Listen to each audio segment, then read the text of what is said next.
Hi, it's Jared from Strongroots Farm. We're back with another part to our video series about building the proper farm fence. In today's video, we're going to discuss our electrical fence part of the fence. I will not be showing how to hook up the actual charger, but I will tell you I recommend only Speedrite. StayFix is the same brand, so either one of those two are fine, but the other brands I don't have a lot of experience with. I just really trust this on all the testing that I've done. And so that is the one that I'll go over, but I'll do that part in another video. We're mainly gonna be talking about how we set up the electrical bumper wire on woven wire or the electrical wires on your high tensile fence. The way we tie those are a little different. I will show all of that today. I'm also gonna show you how to navigate a few different positions with your electric fence, like how to go from here to here. When there's a gate there, how do you do that? So we'll go over that today in the video. So it is a little windy. We got bad weather on the horizon. We also got some road noise, so I apologize for that. But at the end of this video, we'll end up in the shop and I'll take you through the different electrical connectors, different pieces of hardware that I've used over time, what I think is best. I'll take you through it all. Stick around. Joining us just to catch you up, we do have all of our wires ran because we had bad weather coming and the next 4 days it's supposed to rain, but they're all in. My two top wires and my bottom wire are dead. My top and bottom wire is barbed wire, and then we have two hot wires. I'll try to show you the spacing here because I'm sure you're concerned about that. Bottom wire's dead. It does become, at the ratchet down there, it does become barbed wire. 10 inches up, we have a hot wire. 10 inches up, we have a hot wire. 12 inches up, we have another dead wire that is all high tensile fence. And then another 16 inches up, we have another strand that from that ratchet on will be barbed wire. Back in the previous video where we talked about pulling wire tight, we will pull all of this wire the exact same way, but there is some concerns about how we tie, make connections as far as electricity, how electricity flows through this when we have electric fence. You have to think about anywhere that wood, metal, or grasses even can ground out your fence, so it can't touch that anywhere. The one thing that we use is plastic and rubber, so electricity will not travel through that. And so we use that to buffer ourselves between the electricity and those items. The first thing we do is our ring connectors. And so I'll show you these in the shop, but this is what I've gone to the most. This is my favorite. This is what I prefer. We pilot drill these holes, which will make sense when you see the unit outside of the post, and then we simply feed our line through there. This line keeps it off of the wood post, allowing electricity to flow through and not ground it out. As we come to our post, there are two methods, and I actually made my fence look different just for this video. These rubber tubes around the post is my favorite. This is what I like the most. It wraps around, it allows this whole part of the fence all the way to the post to be electrified, where the second method doesn't. But this method is a little harder to tie and pull, not necessarily at the start, but at the end. When you pull tight, you have to wrap around with that tube and tie it tight. So it's harder to use a tractor or an implement to pull this wire tight and still wrap, because you have to cut it before you're tying. Nothing is tight on this fence. None of the nails are nailed in. They're all just hanging in those ring connectors. So you really have to pull with some force, wrap it around and tie. They do make special ratchets that will hook midline and pull. I don't have any of those. Me and my 9-year-old pulled this. It went just fine. It is now super tight, okay? Which I'll talk to you about tension in a second. But it did cause us to put about 4 turns on our ratchet to make it this tight. Whereas these lower ones, it was a half a turn to a turn because we were able to pull with our tractor. So the second method is to put an insulator, sometimes called a figure 8 insulator, sometimes called a T insulator. There's multiple different kinds. We have porcelain and plastic here on the farm. I prefer the plastic. The one negative to this is that from this insulator back to my post is now dead. So the electricity doesn't flow through here. It's only gonna flow from this point on through my fence, which is where we have our ring connectors. I will later connect this fence to this fence with underground wire, and I'll explain that. But this is the negative. This little section right here, right next to my gate, is now dead. I could have shortened this. So I went a little further because I was worried about being close to this pipe. But this thing could be, 8 to 10 inches away from that post. but that section of fence there is dead. And so I prefer to wrap around my post like that so that my entire wire is hot all the time. The pro for this method is that this is the end we could have hooked our implement to and pulled tight pressure. And then I have secured staples in that post that would have held this wire tight as I was tying. Pros and cons. Now, to get electricity to this fence, we have to transfer it some way from this side. We have electricity over here. It goes where you can see that black wraparound right there on that post. Electricity goes to right there. Now, how do we get it from this side to this side when we have a gate here? This is only a 4-foot gate. It's just a man gate so we can go through and weed without having to climb over. But the same principles apply even if it was a 16-foot gate. What we're gonna do is go underneath the ground with underground cable. There's pros and cons to that. There is also another way we can do this without putting wire underground. The second method would be to use an above ground spring gate. And I have some of these on my farms, even in the same places that I have a physical gate. So the gate will hang on that side of the fence and the spring gate will be on this side of the fence. That way the electricity travels through the spring gate from point to point, from hookup to hookup, and then it's above ground. You can see it, and if you're testing your charges, it should read the same on both sides. Most people go underground though. There are pros and cons. I want to show you how to install that first, and then we're going to talk about the negatives of going underground cable and ways to prevent issues. So this here is another gate, and this is my underground wire, this black wire. Currently our fence is on. I'm not going to be touching it today, hopefully. But you can see one thing about putting these in is I give myself quite a bit of slack in case I ever pull tension or move this. I have plenty of slack if this would break, to attach it again without having to put a new wire in. So if you're going to install underground wire, I definitely recommend that. At least a foot. This is probably 16 inches. I like 2 to 3 feet down this line, and you can zip tie it to the old line. The plastic touching your hot line will not affect it whatsoever. You'll see we have our rubber tube, just like the lines that I like, making this wire all the way hot to that fence. And then it goes underground through our gravel to our other side. Now there's some issues, and I'll just tell you first how I did this one. I dug down with my backhoe about a foot deep, crossing this when I was putting this gate in before any of this gravel was here. I put this in conduit. It is not necessary to put it in conduit, but I did in 1-inch conduit, and then we fed the other side, and then I filled that entire trench with gravel, and I made my entire driveway here gravel, okay? Internally, I don't like hard gates if I don't need them necessarily.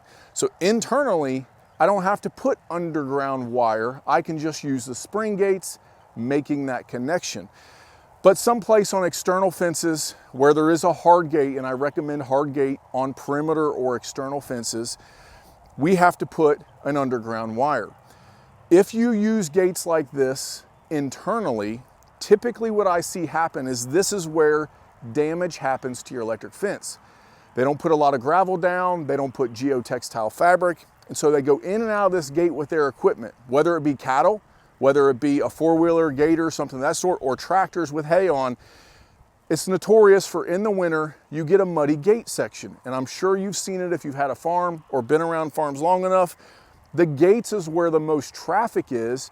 So that's where the most compaction and pressure. And sometimes if it's not prepped well, this becomes a muddy area. And I've even seen 6, 8-inch deep ruts from tractors with hay.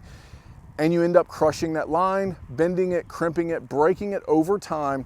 And then your fence on this side is now dead and you have to go in and repair it. So the way I've prevented that in some places is digging a deeper trench, getting it deeper than you think you really need it. If you can put it in conduit, this is our main access to our farm, down our lane here. We go in and out of this every day. So in this section, I chose to put it in conduit.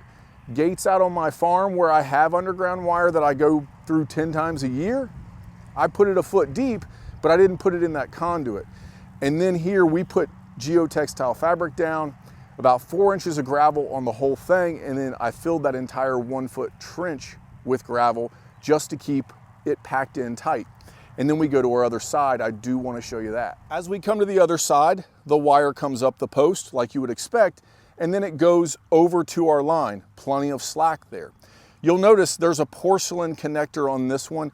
This was installed by the government. I do not prefer porcelain, one, and two, I like to have that rubber ring that we talked about. But this is an old telephone pole. If you can see it there, it's like 12 inches in diameter.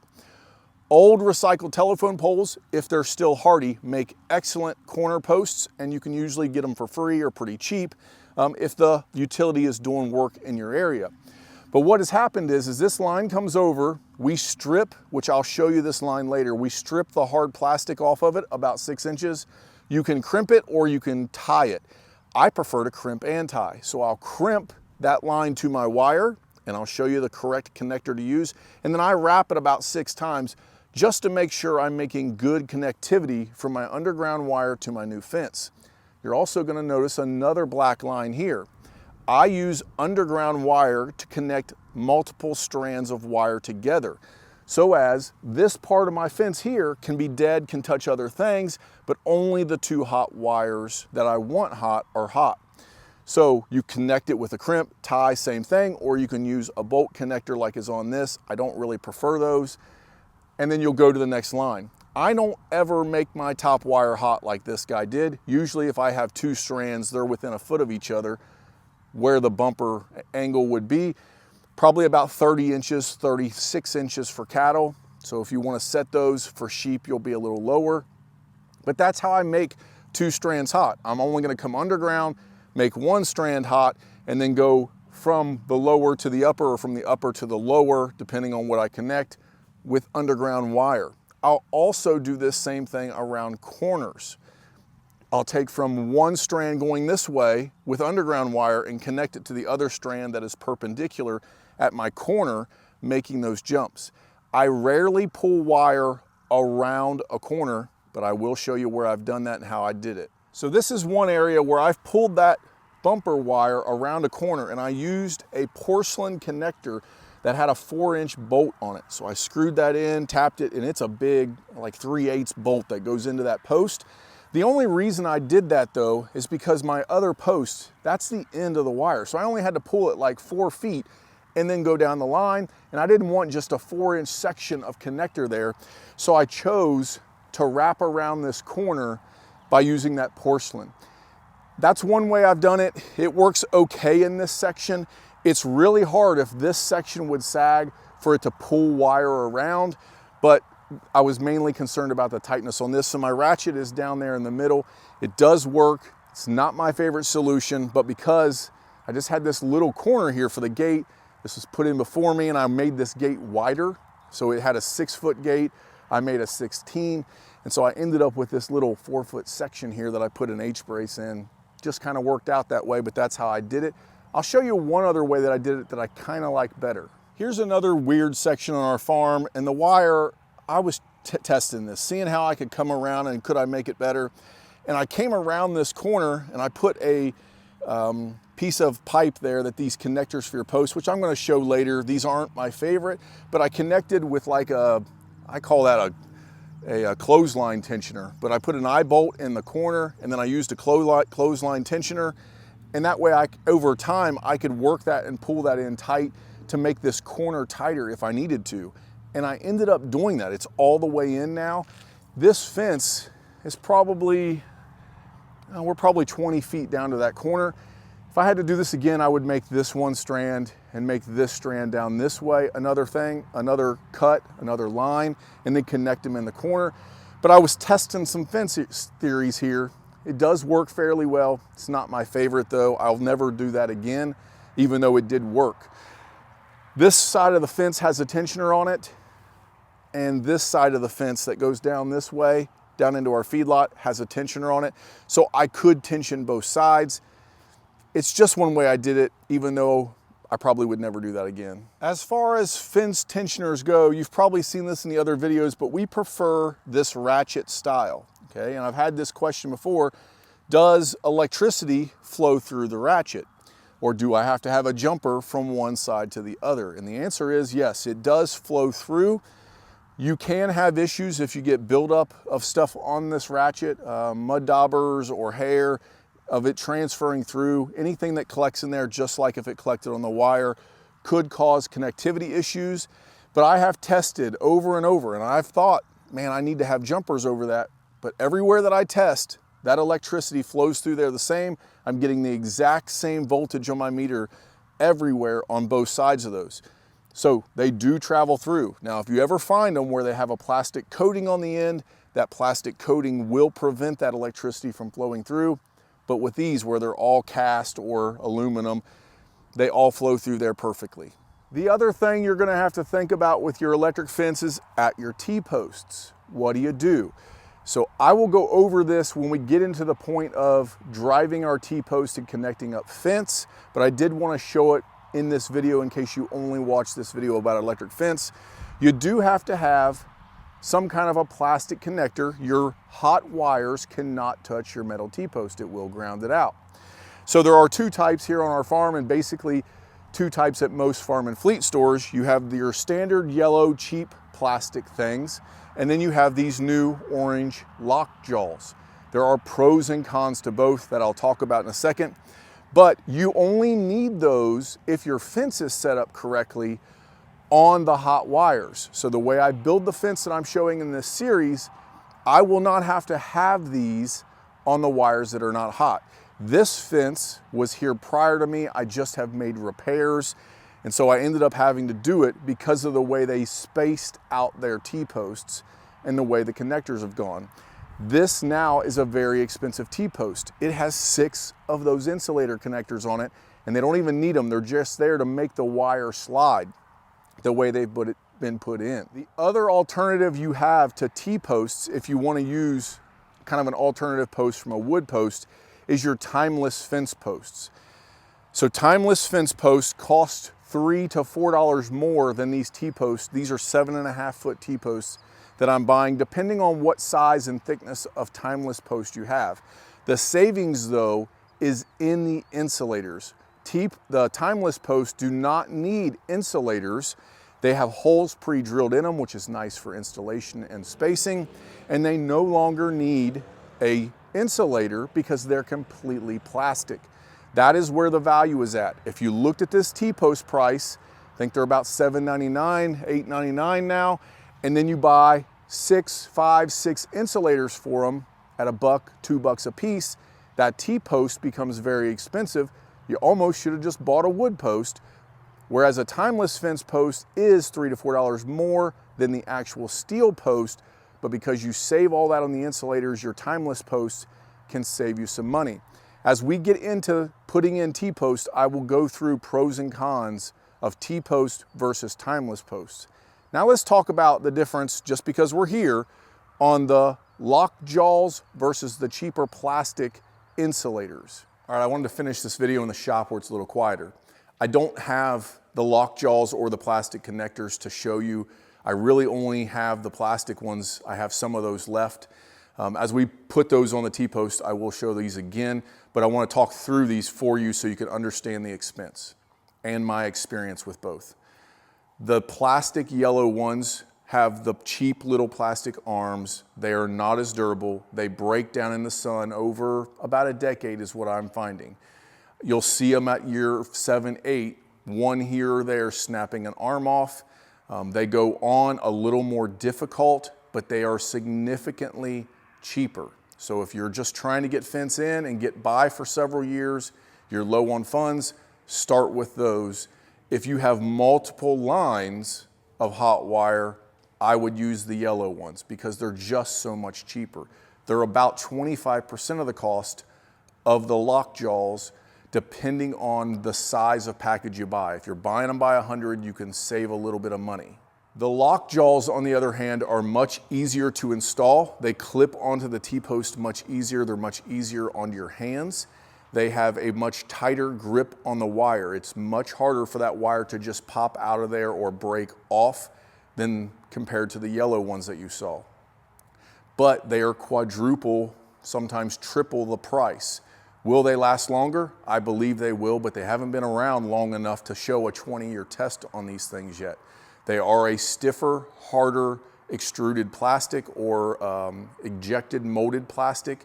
and so I believe they will hold up. They do have UV protection, and I wanted to talk about that UV protection also with the timeless fence posts. They have UV protected plastic put in. But because I work in this industry, I'll tell you, it doesn't matter what anybody says, how much UV protection they put in, it will still break down over time with the sun. It is a plastic, it will deteriorate.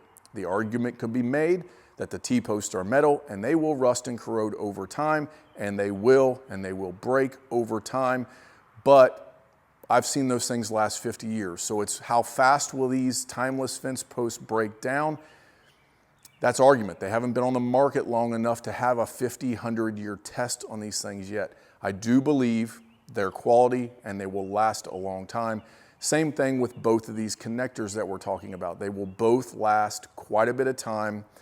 And as long as you keep your fence on and your fence hot to where the animals don't touch it and rub up against them a long time, I think you can easily expect a decade to 20 years, sometimes even longer. I have seen some of these plastic yellow ones that are 25, 30 years old and still working just fine, but you will have some failure at that 8 to 10 year mark, I would say. Now I'm gonna take you through some alternative stuff. We're gonna go through the shop here. I'll show you my setup on tools and what I carry when I'm building fence. And I'll take you through each one of these hardware items for the electric fence, showing them you each and the pros and cons. But the very first thing I wanna talk about is the spinning Jenny. This right here is my spinning Jenny. It has this peg that goes into the ground. This is the type that I bought. I think I paid 79, 80 bucks for this thing. Do not do high tensile fence without owning a special spinning Jenny like this, okay? So that is my recommendation.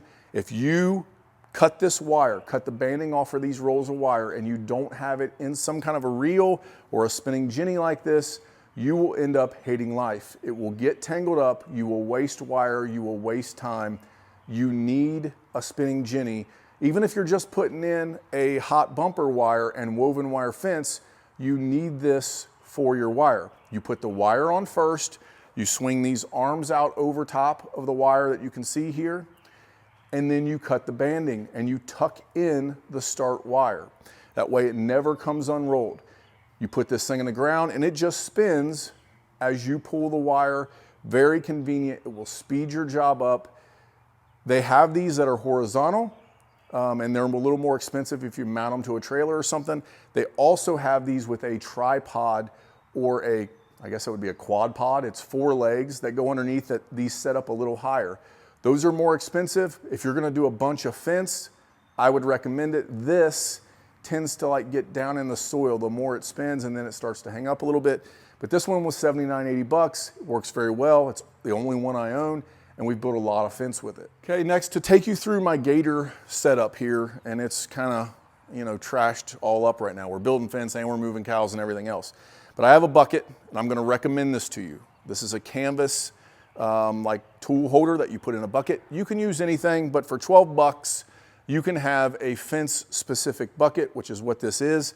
We leave this in the gator all the time because we have our brush for our waters and markers, and everything's in here. Everything to fix fence at all times is in here. It also has all the tools we need when we're building fence. So my crimpers, my drill that I was doing the pilot hole with is down in here. I have my cutters, so I recommend a good pair of fence wire cutters, markers, fence staples. Everything's in here all the time.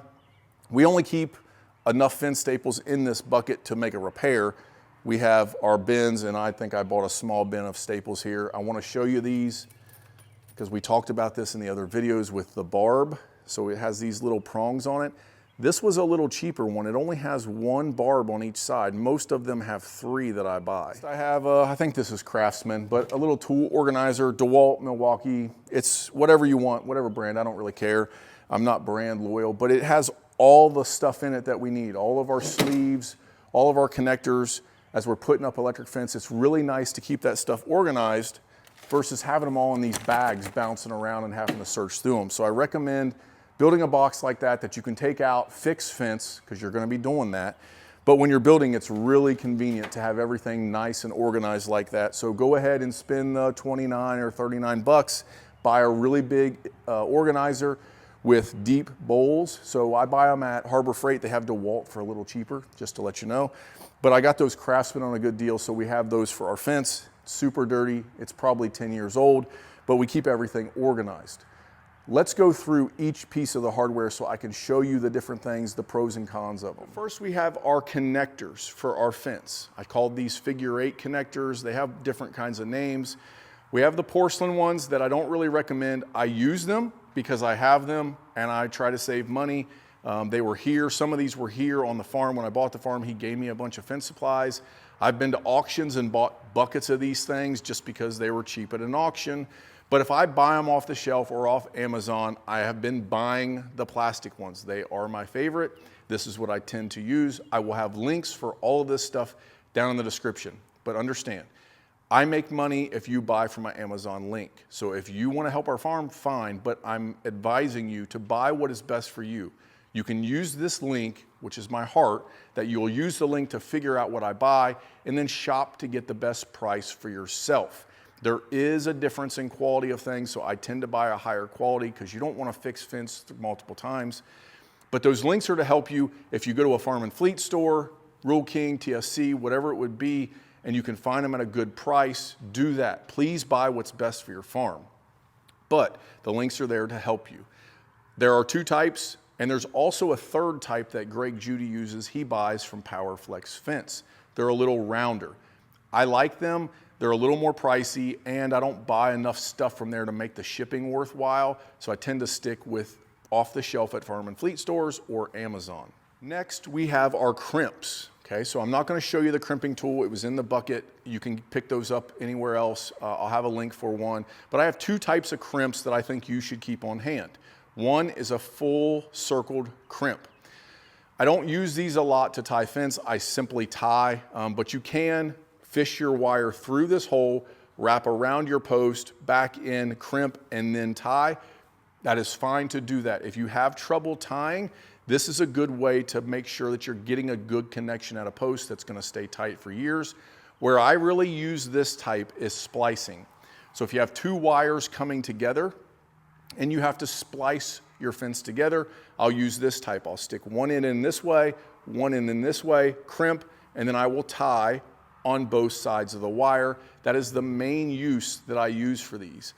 I really use these if I'm connecting woven wire fence together as well. I'll cut my horizontals, I'll cut my vertical lines, put my horizontals together just like I explained. I will crimp and tie, and that'll ensure my woven wire fences stay together as I'm pulling a long run. The other type that I use is a split type. So it has a hole on one side and an open sleeve on the other side, as you can see there. Where this is really useful for is connecting stuff that's already built, and I use this for my underground wire, which I'll show you in a minute. We'll come up the post like you saw. I'll have my underground wire stripped. I will stick it through the hole that's already there because I have the ability, and then I will simply take this and hook onto my existing fence that's already built. I'll crimp it, and then I will tie so that I get good connectivity. But these are the 2 types of sleeves that I keep on hand at all times when building fence. So we talked about our underground wire, and that's what we have here. This is a Rural King brand. It's not that I'm recommending this brand, but you'll see that it's a wire inside a hard protective coating. This was given to me, and so I've had this around in case I needed it, and I use this to connect fence lines together. But there is a better, heavier, dutier brand out there that has kind of a metal wire protector on it that's orange, and then it's thicker. So just look at what you're buying. There'll be a link to the one that I use. I tend to buy a longer roll. I usually buy it in 100-foot rolls, but somebody gave me this little 50-foot roll, and since it was free, I will use it over time. Because we talked about these, I want to show it up close. This is your connector, and we were talking about these little arms breaking off for your T-posts. When you're searching for these, if you don't know, this back end is really what you're looking at. There are multiple types. There are types that are meant to go on the front, types that are meant to go on the back of the T-post. They are different shapes. This extension in between here is different on all of them. Some of them are this 1 inch, some of them are 3, some of them are even 6 if you're going that far away. So you gotta research it, and they typically come in packs of 25. You gotta figure out exactly which way you want. Are you putting the bumper wire on the inside of the woven wire and your T-post is further away? You'll need a longer extension. If you're going close like we are with this high tensile, you can use these 1 inch, but which way is your T-post facing? Because that clip mechanism back here does change. On the lock jaws, they're only meant to go on one side. They work better on one side than the other, but they say they will work either way. But I haven't seen a long extended lock jaw. As you saw the ring connectors, this is what I prefer. It is like a mini lag bolt. That's probably a 1/4 inch bolt, and that's 1.5 inches. We pre-drill these. You don't necessarily have to if your post is wet, but we do because you can break this. It's just molded to this screw, so it can twist off. You can see a slit in it there. That's what you stick your wire down in. We simply just feed through the hole as we're going along. My 9-year-old did this, and he is a fence building machine. He pulled 1,000 foot of wire by himself on that spinning Jenny and fed through all of these holes. You'll mark your posts first and then put these in and then feed the wire through. You can drop it in if your wire is loose. And then you're gonna wanna alternate them, or at least I do. I put the slit up and then the slit down, then the slit up, then the slit down. That way they don't bounce through there. But if you only wanna go one direction, up is the way they should go. Once you pull tight, they will not pop out of this very easily. This is what I prefer. But there are also alternative methods because this is not the cheapest. The cheapest method is these little sticks, okay?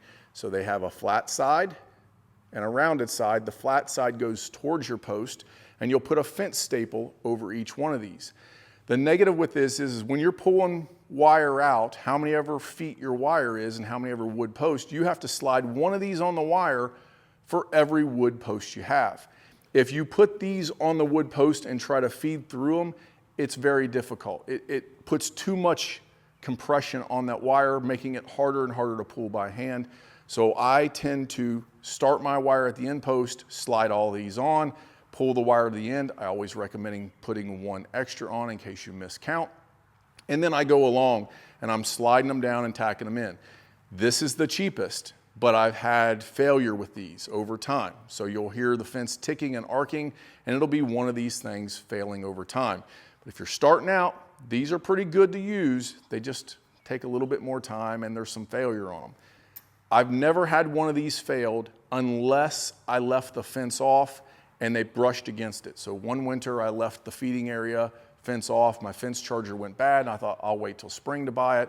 They're in hard fence, they're not getting out, it's the winter. And since they learned they could rub against it, they broke one of these off. It was a simple replacement, but when the fence is always on, I've never had these fail. There is a third thing that you can buy and use. And actually there's probably multiple things, but this is the third that we have here on our farm. So they send you nails and they look like roofing nails. I throw them away. I put screws, like a decking screw or a big wood screw in these. This plastic peg goes down through these two holes. You simply put your wire in and put the peg in. I like these. These are a little more expensive, but I have seen people use these at corners. They'll put this on a corner and they'll come around. This plastic peg is not meant to do that. Do not do that. What I have found is that I like this the best. This is the most expensive, then this, then these are the cheapest. So I tend to use this.